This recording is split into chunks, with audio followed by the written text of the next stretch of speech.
recordarles a los espectadores algunos de los asuntos sustanciales de esa ley, pues empezando por el momento de su aprobación. La Ley de Memoria Histórica se aprueba el 31 de octubre del año 2007. A favor 184, en contra 137, abstenciones 3. Queda pues aprobado el dictamen. La iniciativa del gobierno Zapatero contó con el apoyo de todos los partidos, excepto del Partido Popular y Esquerra Republicana, que evidentemente se opusieron al texto por razones diametralmente opuestas. Para unos removía inútilmente el pasado, para otros se quedaba totalmente corta. Al margen de las formaciones políticas, hay que subrayar que desde el momento de su aprobación, prácticamente todas las asociaciones de memoria histórica criticaron esa ley. ¿Cuáles son los principales contenidos de la Ley de Memoria Histórica? Bueno, pues el primero y principal es el reconocimiento a todas las víctimas de la guerra civil, a las víctimas de ambos bandos. La ley también habla de la necesaria identificación y localización de los desaparecidos y de la elaboración de un mapa de fosas, pero esa ley no contempla la apertura de esas fosas, como luego comentaremos en el debate.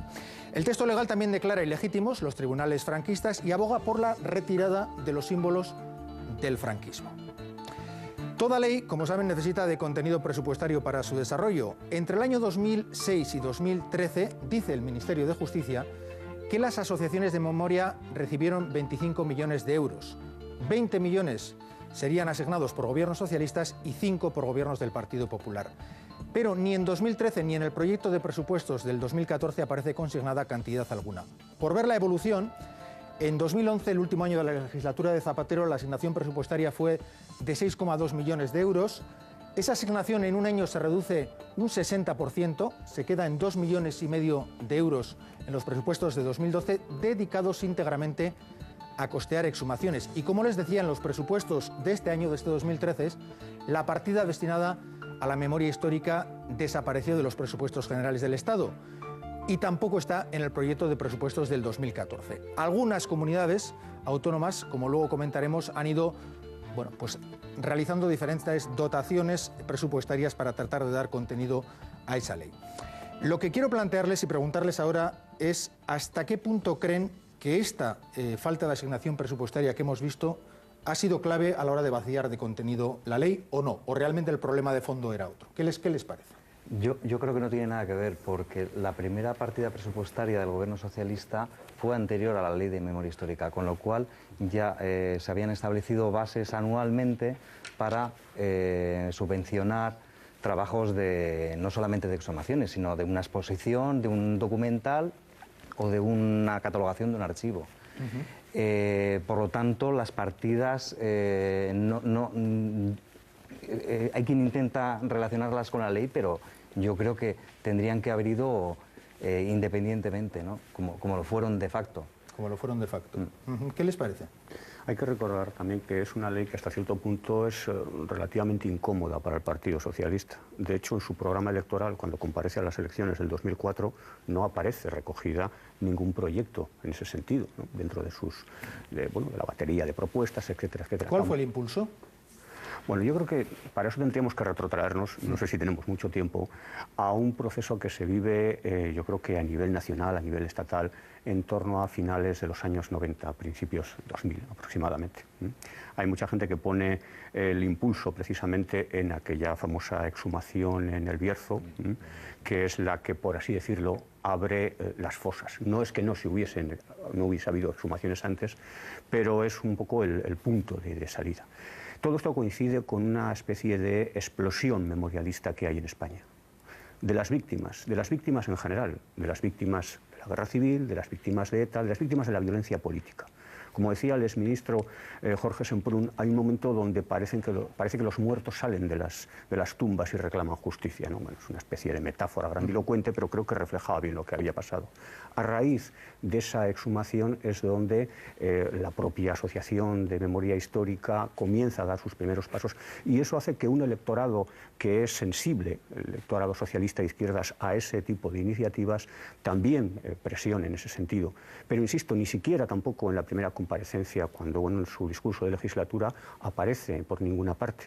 Va a ser más tarde cuando la presión Yo creo la presión social de las asociaciones hace que finalmente, pues bueno, en marcha esa ley. Pero ya digo que es una ley que no es una ley donde se parece moverse con una cierta incomodidad. Luego, además, toda la presión en la calle, sobre todo en la primera legislatura, por parte del Partido Popular, con diferentes movilizaciones, hace que sea todavía más incómoda, probablemente. Yo creo que la ley está derogada de facto, porque no hay dinero, entonces no hay oficina para las víctimas, no hay ni siquiera esas ayudas económicas para las exhumaciones que facilitaba la ley, que desde mi punto de vista y desde el punto de vista de las asociaciones era como el pecado original de la ley. El gobierno subcontrataba, digamos, a los familiares, dándoles una subvención económica para que fueran ellos quienes localizasen, exhumasen los restos de los fallecidos, ¿no? Pues ahora no hay ni esa ayuda.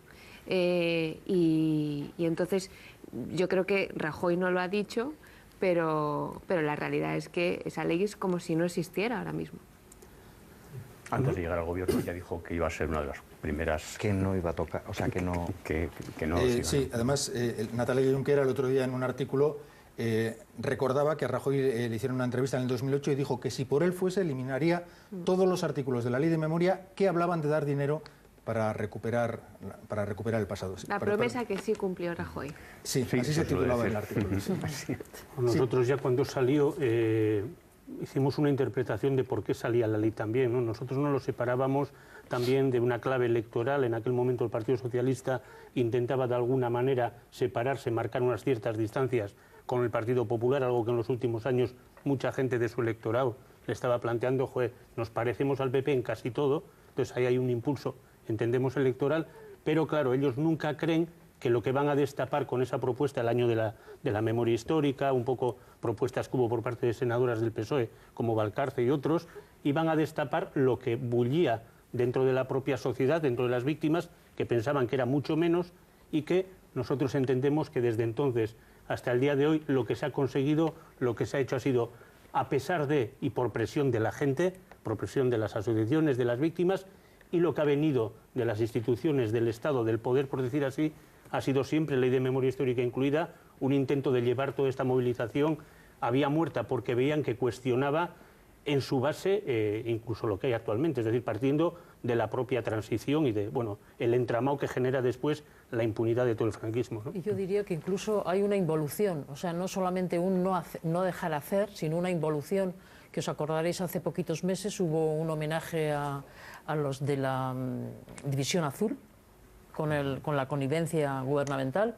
Se permiten autoridades elegidas democráticamente, entre comillas, ensalzar a Franco.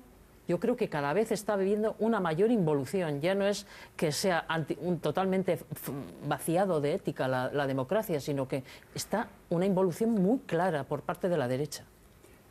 Yo pienso también que quizá en esta ley ha faltado de manera creciente y negativa la voluntad política de desarrollarla. Surgió, a mi modo de ver, como un compromiso casi internacional. Ante el mundo había que dar la impresión de que aquí se quería recordar, hacer memoria de lo que ha pasado, etcétera, pero progresivamente, como se ha dicho muy bien, ha llegado prácticamente a cero. Uno de los indicadores es la falta de presupuesto, por ejemplo. Pero yo diría todavía más, una ley tiene sentido si no hay una conciencia social de por qué se promulga la ley.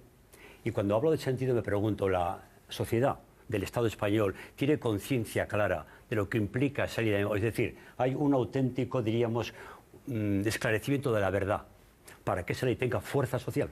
Y para mí falta ese esclarecimiento de la verdad con todas sus consecuencias para que la ley entonces tenga fuerza social. No basta proclamarla en el Parlamento porque la gente pasa de ella o incluso se opone a ella. Sí, como le decía Natalia Junquera, la ley está derogada de facto. Dígame, una víctima del franquismo que viva en una comunidad que no tiene una política proactiva a la hora de buscar fosas o restos, ¿qué hace? ¿Qué vías tiene? Ninguna. Incluso me parece que habréis asistido más de uno pedían fondos por internet. Me parece que era una familia, sí, catalana. Una familia que es increíble. Pidió efectivamente lo que se llama un crowdfunding a través de internet, tratar de con pequeñas aportaciones poder sufragar la exhumación de los restos de uno de sus familiares. Sí, incluso yo no sé qué os parecerá, pero en muchos pueblos todavía hay miedo. En realidad, hay miedo. En realidad lo único que 77 le años. queda a la víctima del franquismo en esas comunidades, y también en otras que pueda haber dinero, en muchos casos es recurrir a las asociaciones o al trabajo voluntario de asociaciones o de gente que andamos un poco en este terreno. De hecho, nuestro trabajo, el desarrollo del trabajo que nosotros hacemos como asociación, siempre tiene que ver con gente, con familiares, con víctimas, pues que el único sitio de alguna manera al que pueden recurrir, quizás ahora, bueno, hay otra serie vamos a decir, de conexiones que facilitan las cosas, pero que ha sido eso, ¿no? Entonces, el desamparo en el que se ven, y bueno, aquí en la comunidad autónoma luego hablaremos, Sí. no tiene nada que ver con lo que se vive en otros sitios. Y desde luego la persistencia de todo eso, el miedo, Incluso el miedo. el seguir en el armario de alguna manera y dentro de casa el sufrimiento y el trauma que llevan arrastrando tantos años, ¿no? Me van a permitir la ingenuidad de la pregunta, que la hago a propósito. ¿Miedo a qué? Después de 77 años. Perdonad que insista, ahora os voy a dejar hablar. Hace poco, recientemente, una señora de 80 años habló con mi marido y conmigo. Dijo, es la primera vez que me desahogo de lo que ha ocurrido. Le habían matado a su padre, asesinado en el 36 por Rojo. A mí me dejó terriblemente impactada y luego me he dado cuenta que hay más gente así. Jimmy Jiménez ha pateado muchos pueblos y ha estado en contacto con unas cuantas familias porque ha participado en las exhumaciones que realiza Aranzadi en todo el Estado. ¿Usted también ha visto eso de lo que está hablando Julio Ochoa? Sí, sobre todo en las zonas rurales, en campos de Castilla, en zonas rurales tradicionalmente es donde más se percibe ese miedo, ¿no? El miedo a hablar, el miedo a que todavía me puedan buscar, o contra los míos, ¿no? Buscar represalias por hablar o por decir algo, ¿no? Eso tiene mucho que ver también con qué pasó después de la guerra civil, ¿no? O sea, qué pasó en los pueblos, qué pasó en las ciudades, ¿no? Cómo fue la convivencia en esas zonas. De todas formas, una mini discrepancia, si me permitís. Yo creo que había mucho más miedo hace 13 años, antes de que se empezara a hacer aquella primera exhumación del abuelo de Emilio Silva y antes de que Jimmy y Paco Echeverría abriesen todas esas fosas y la gente viese poco a poco que bueno, que en España se abrían las fosas, que no pasaba nada, que había gente que decía, bueno, que de hecho las fosas se abrían porque había alguien que había perdido el miedo a decir ahí están, ¿no? Y preguntabas antes, ¿qué les queda a las personas que no han encontrado a su familiar y que tienen ahora la legislación en contra o al gobierno en contra? Pues le queda la pelea, que es en lo que llevan esos 13 años, ¿no? Yo creo que aparte de tratados de derecho internacional y convenios que han aprendido estos 13 años, esa gente sobre todo ha aprendido a esperar, a no rendirse y a seguir reclamando lo que es su derecho, como acaba de decir la ONU. Sí. Sí, yo diría que hay miedo, yo llamaría silencio social sobre el tema. ¿Por qué un silencio social?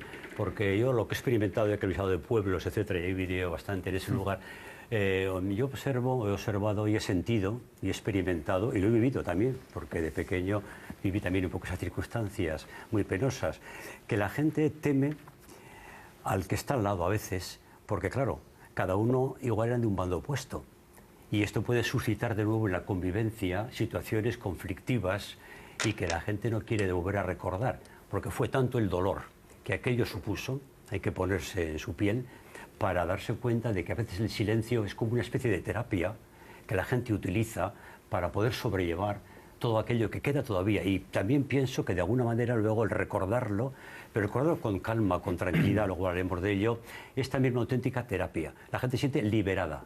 Cuando sale la verdad de lo que allí pasó, se recupera la memoria y se reconoce a las víctimas en toda su autenticidad.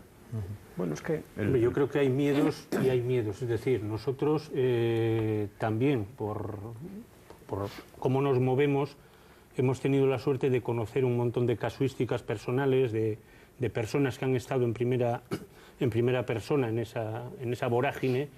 Y yo creo que sí hay dos tipos de miedo, o de silencios, mejor dicho. Uno, el silencio desde el dolor, y otro, el silencio desde el miedo, que además lleva el dolor. Es decir, yo una cosa que recuerdo, y además recuerdo con fuerza, es una persona que nos vino, una vez que estábamos haciendo un trabajo de campo con este tema, nos vino a decir que estaba muy bien